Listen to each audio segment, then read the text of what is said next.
মা, বলো। দুপুরে কি রান্না করবা?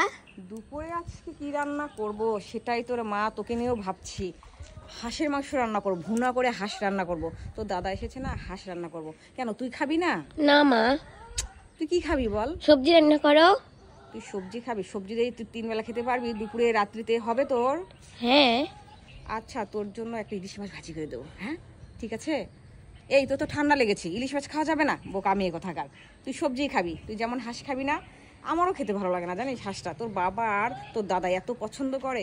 আচ্ছা ঠিক আছে, আজকে হাঁসের মাংসটা ভুনা রান্না করব। ঠিক আছে, একটু খেয়ে দেখিস মা কেমন হবে। আচ্ছা মা। এই তো সর্বপ্রথমে একটা কড়াই নিয়েছি, নিয়ে এটাকে বেশ কিন্তু হিট করেছি। হিট করার পরে একটু সরিষার তেল দিয়ে দিলাম।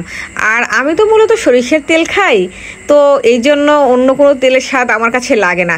আর একটু রান্নার সময় যদি কেউ একটু কুটি বেছে দেয় তাহলে কিন্তু খুব ভালো লাগে। তো আমার তো একটু গুছিয়ে রান্না করতেই ভালো লাগে।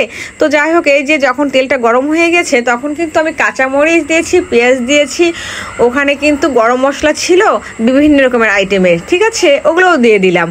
আর এই যে শুকনো লঙ্কা দিয়েছি একটা ভেঙে, আর এই যে কাঁচা লঙ্কাগুলোও ছিল ওগুলোও দিয়েছি একটু ফ্লেভারের জন্য। তো যাই হোক, এগুলো তো দিয়ে নাড়াচাড়া করলাম বেশ খানিকক্ষণ। এখন তো হলুদের গুঁড়া, মরিচের গুঁড়া আমি একটু এক্সট্রা জল দিয়ে গুলিয়ে নেব। কারণটা কি, যদি এক্সট্রা জল দিয়ে গোলানো যায় তাহলে কিন্তু বেশ কালার হয়, মানে দেখতে কিন্তু দারুণ। আসলে একটা কথাই আছে না, যে আর দেখতে ভালো তার সব কিছুই না জানি কত কিছু ভালো। তো যাই হোক, এই যে আমি একটু গুলিয়ে গুলিয়ে গুলিয়ে গুলিয়ে দিচ্ছি।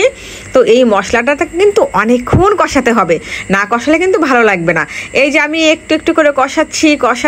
আর হাঁসের মাংসগুলো তো অনেকক্ষণ কষাতে হয়, কিন্তু না কষালে কিন্তু ভালো লাগে না। এই তো এখন আমি কি দিচ্ছি, জিরা বাটা দিচ্ছি কিন্তু। আর আমি কিন্তু আদা কিন্তু ছেঁচে দিয়েছিলাম। ঠিক আছে। আর আমার যে শাশুড়িকে দেখি যে গোটা গোটা রসুন দেয়, মানে দিনাজপুরের লোকেরা প্রত্যেকটা মাংসতেই গোটা গোটা রসুন দেয়, খেতে কিন্তু দুর্দান্ত লাগে। তো যাই হোক, এই যে আমার কিন্তু কষাকষির পর্ব শেষ হয়ে গেছে। এই দেখেন না কি দারুণ তেল উঠেছে, খেতে যা দুর্দান্ত হয়েছিল না। তো মিস করছি কি মাটির চুলাকে। তো মাটির চুলা তো নয় তো কি হয়েছে, আমি চেষ্টা করছি আরেকটু ভালো করার, মানে এই যে মাটির চুলার স্বাদ আনতে চেষ্টা করছি। তো যাই হোক, আমার কিন্তু কষাকষি হয়ে গেছে। এখন কিন্তু আমি মাংসগুলো দিচ্ছি, একদম ফ্রেশ মাংস কিন্তু।